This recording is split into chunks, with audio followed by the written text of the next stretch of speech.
Putin sebentar lagi akan melakukan sebuah lompatan besar. Kita tahu aksi Putin mengambil Ukraina oleh Barat dan sekutunya dianggap sebagai Hitler baru. Di sisi pihak yang tidak terlibat dalam perang tersebut membelah opini menjadi dua. Anti Putin, pro Barat, pro sekutu, dan mengklaim tindakan Putin sebagai crime against humanitarian atau kejahatan besar terhadap umat manusia. Yang kedua, yang pro Putin, menganggap pihak Barat adalah pro Israel, pro Yahudi, romantisme anti Yahudi plus memframing anti Amerika yang menjadi polisi dunia membuat perlawanan Putin, menjadikan Putin superhero baru, pahlawan dunia melawan Thanos. Thanos adalah Amerika dan Yahudi. Maka sebagai analis intelijen pertahanan ada pertanyaan untuk diantisipasi tentunya. Pertanyaan tersebut adalah apa yang kira-kira Putin akan lakukan berikutnya? Berapa tentara Rusia yang akan ditarik mundur ke barat? Berapa yang akan berada di Ukraina dan berapa yang berada di Belarus? Oke, bagaimana kalau kita melihat peta Eropa Timur sebentar? Di sebelah barat Ukraina ada 5 negara. Polandia, Slovakia, Hungaria, Romania, dan Moldova. Keempat negara Polandia, Slovakia, Hungaria, dan Romania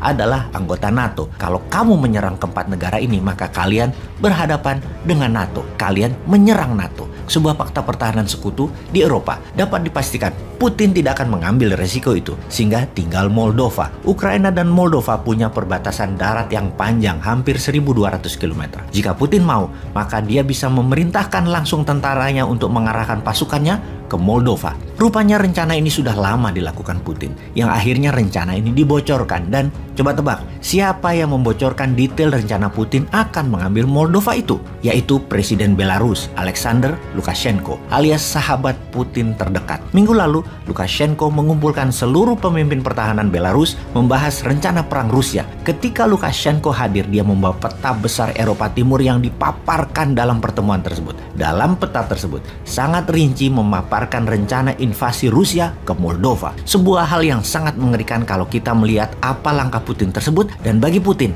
why not? Ambil Moldova itu. Pertama, Moldova memang mantan anggota Uni Soviet yang hingga tahun 2009 sangat taat pada Moskow. Namun pejabat sekarang tidak lagi taat pada Moskow. Ya, ambil aja sekalian mungkin ya. Kalau Putin mau mengembalikan kejayaan Uni Soviet atau Soviet Empire, maka Moldova sangat seksi. Yang kedua, mengambil Moldova adalah misi mudah. Mengapa kita mengatakan mudah? Karena Moldova bukan anggota NATO. Jadi, walaupun Rusia akan menyerang Moldova, NATO pasti tidak akan merespon, hanya koar-koar doang. Fakta kemudian, tentara Moldova tidak sekuat dan sebanyak Ukraina, hanya sekitar 6.000 tentara saja. Segitu top. Jadi, apa yang menarik lagi untuk mengambil Moldova? Apalagi kalau bukan Transnistria, wilayah Transnistria seperti wilayah Donbas di Ukraina Timur.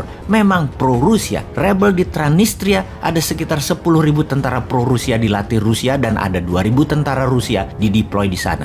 Transnistria posisinya di antara Ukraina Moldova di perbatasan sepanjang 500 kilometeran. Hanya menggerakkan Transnistria, pemerintah Moldova sudah pasti ambyar. Pertanyaannya, akankah Putin memberikan perintah tersebut? Semua tergantung dari misi penyerangan di Ukraina. Berapa lama Kiev bisa bertahan lagi? Berapa macam insurgensi atau gerakan gerilya bawah tanah bermunculan di Ukraina? Efek perjuangan rakyat dan tentara Ukraina yang memutus rantai komando utama menjadi satuan kecil-kecil. Semakin banyak, semakin sulit diredam Ukraina. Walaupun pemerintahannya sudah jatuh. Intinya, seberapa akan sibuknya nanti tentara Rusia di Ukraina. Yang menjadi pertimbangan juga adalah menginvasi satu negara sudah sangat beresiko, apalagi 2 negara. Ujungnya, Rusia akan punya 2 rezim boneka di negara Ukraina dan Moldova, namun tidak punya uang untuk mengelolanya karena kena sanksi ekonomi. Bisa-bisa terbatas sumber ekonomi yang di dalam negeri Rusia tidak punya, dan ini tergantung mitra Rusia, Tiongkok. Jadi jelas, Putin akan membangun kembali kejayaan Uni Soviet. Di pihak Rusia ada Lukashenko Belarus sebagai sahabat dekat dan Xi Jinping sebagai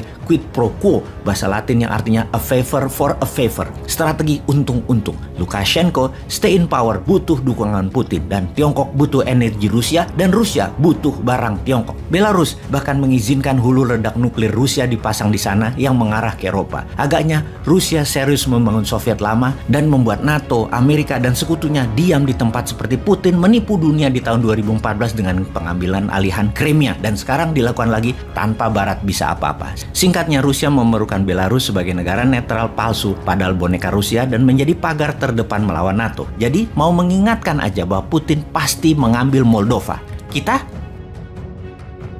страшнее ядерного оружия. Торрент-2, которые мы новые закупили, называют точки. Они, наверное, не секретные для натовцев, они все видят. Мы поставим С-400, который будет находиться чуть западнее Минска. 1000 раненых прибыли в Гомель. кричат наши беглые и прочее. Вашу слабкість, через вашу роз'єднаність, усе, на що спромігся Альянс на сьогодні, це провести через систему своїх закупок 50 тонн диспалива для України. Мабуть, для того, щоб ми могли спалити Будапештський меморандум. To prevent this war from escalating beyond Ukraine, because that will be even more dangerous, more devastating, and will cause even more human suffering. So we have made it clear that we are not going to move into Ukraine, neither on the ground or in the Ukrainian airspace.